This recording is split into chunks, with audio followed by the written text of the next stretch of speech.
Hello friends, नमस्ते। मैं नरेश आहूजा एक बार फिर आपके साथ कर रही हूँ बात। फ्रेंड्स, कहते हैं हेल्थ इज़ वेल्थ, और कहते भी क्या है, ये सच है, बिल्कुल ठीक है। जान है तो जहान है। तो सबसे बड़ा वो कहते हैं ना, पहला सुख निरोगी काया। अगर हम शरीर रूप से स्वस्थ हैं तो हम सारे काम खुशी खुशी कर लेते हैं, भाग भाग के कर लेते हैं।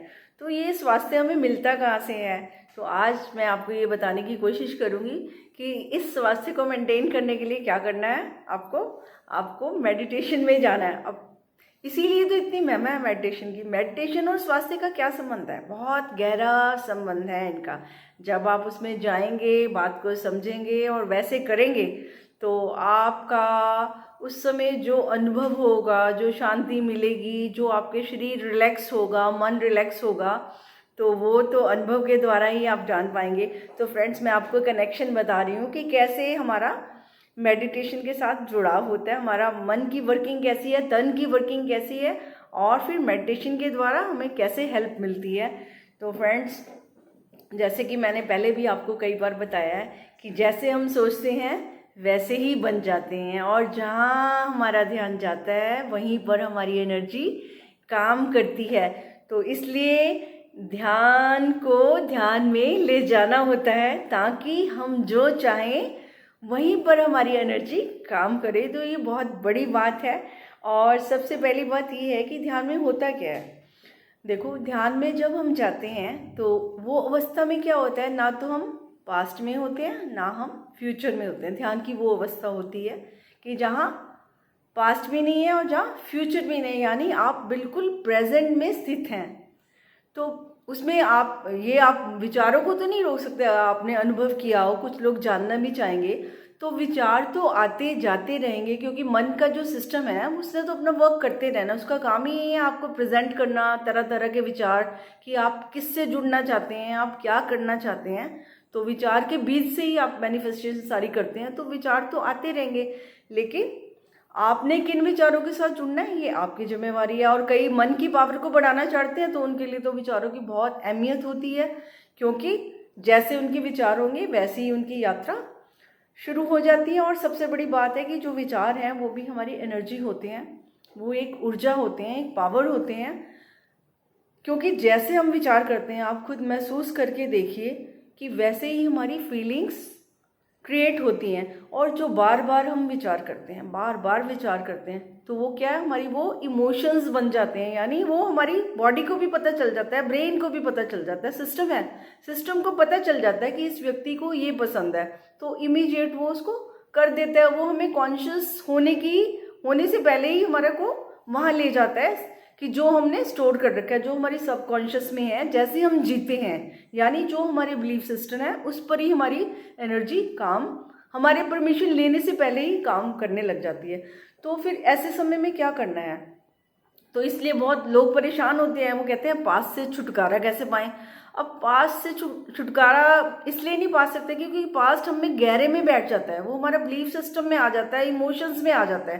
क्योंकि जब जब भी हम अपने पास्ट को याद करते हैं, अगर मान लो पास्ट हमारा अच्छा नहीं है, किसी ने धोखा दे दिया, कोई ऐसी ट्रेजेडी होगी, तो जब जब भी हम उस घटना को याद करेंगे, जब भी हम उसका विचार लाएंगे, तो उस समय क्या होता है, आपकी बॉडी को दोबारा से उसी उसी दुख को झेलना पड़ता है। आपकी बॉडी पे इतना प्रेशर बढ़ जाता है कि ऐसे लगता है जैसे कि वो लाइव घटना है, वो घटना अभी घट रही है, जो कि घटना पता नहीं 10 साल पहले घटी होगी या 20 साल पहले घटी होगी, लेकिन आपके शरीर पर उसका असर आज भी उतना ही पड़ता है।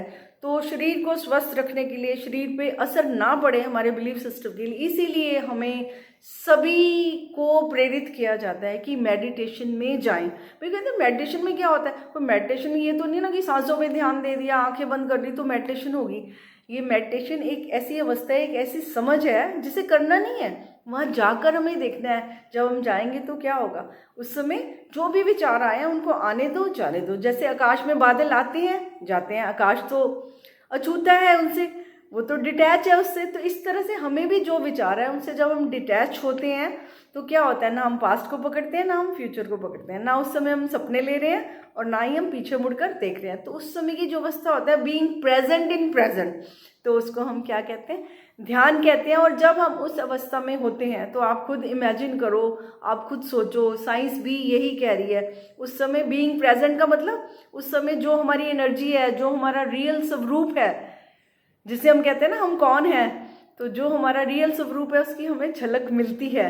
तो इसीलिए वो कहते हैं ना थोड़ा सा झलक आ जाती है जब हमें, वो कहते हैं कि जाओ मेडिटेशन में ताकि झलक तो मिले। क्योंकि जब कुछ अच्छा लगता है ना कि वहाँ आनंद आया था, वहाँ अच्छा लगा था, मेरा मन शांत हो गया था, तो उस समय फिर क्या होता है, हम उस और आगे बढ़ने लग जाते हैं। और जो हम जितना आगे बढ़ते हैं, जितनी उस अवस्था में रहते हैं, हमारा जीवन बहुत सहज हो जाता है, सरल हो जाता है, शांत हो जाता है। तो हमारे में क्या आता है, एक पावर इकट्ठी होनी शुरू हो जाती है प्रेजेंट में, जो हमने पावर इकट्ठी करी। क्योंकि उस समय हमारा जो माइंड है वो कहीं भी काम नहीं कर रहा था, ना तो वो पास्ट में काम कर रहा था ना फ्यूचर में काम कर। उस समय वो बिल्कुल आराम में था, जिसे कहते हैं गहन विश्राम में था। जैसे आप सोते हैं तो गहन विश्राम में चले जाते हैं ना, उस समय आपको होश नहीं रहती, आपका मन तन थक कर सो जाता है। तो इसी तरह ही जो मेडिटेशन की स्टेट होती है उसमें भी जो है आपका जो मन है ना वो आगे जाएगा ना पीछे जाएगा। जब वहाँ प्रेजेंट रहेगा तो वो आनंद की अनुभूति करता है, वो अपनी शक्ति का एहसास करता है, शांति का अनुभव करता है। और जब आपका मन शांत है, मन स्वस्थ है, तो आपका शरीर हमेशा ही स्वस्थ रहेगा। ये बात आप बिल्कुल अनुभव में ले आइए इसको। क्योंकि जैसे मन के विकार होते हैं और वैसे हमारी फीलिंग्स होती हैं और वैसे ही हम अनुभव करते हैं और वैसे ही हमारी बॉडी पर भी वो सारे इमोशंस अपना प्रकट होते हैं। तो अगर हमारी बॉडी पे कुछ ऐसी चीज़ें आ रही हैं जो हमें महसूस हो रहा है, तो फिर ज़रूर अपने माइंड सेट को चेक करें कि वहाँ क्या चल रहा है और वहाँ पर क्या है। आप जब मेडिटेशन में बैठेंगे तो आप देखना उस समय भी आपका मन इधर उधर जाएगा, लेकिन आप देखना उसको कि कैसे आ जा रहा है। तो उसको जाने आने देना, उसको बांधने की कोशिश मत करना। क्योंकि ये मंकी माइंड है ना, जितना इसको रोकोगे उतना और उछलेगा। तो इस मंकी माइंड को अपना आराम से घूमने फिरने देना, आराम से वहाँ बैठ जाना। और पास्ट को कभी भी, अगर वो आपका पास्ट बुरा है, आपको लगता है कि कोई आप दुख झेल रहे हैं, क्योंकि किसी फ्रेंड ने मुझसे स्पेशली पूछा है तो मैंने सोचा इसी में इसका जवाब दे दूं कि ऐसा क्या है कि हम उसको भूलते ही नहीं है। तो उसको भूलना होगा, क्योंकि जो आपका बिलीफ सिस्टम है वैसे ही आपका वो ब्रेन काम करेगा, वैसे ही आपकी बॉडी काम करेगी, वैसे ही सबकॉन्शियस काम करेगी, आपका सारा सिस्टम ही उससे जुड़ा हुआ होगा।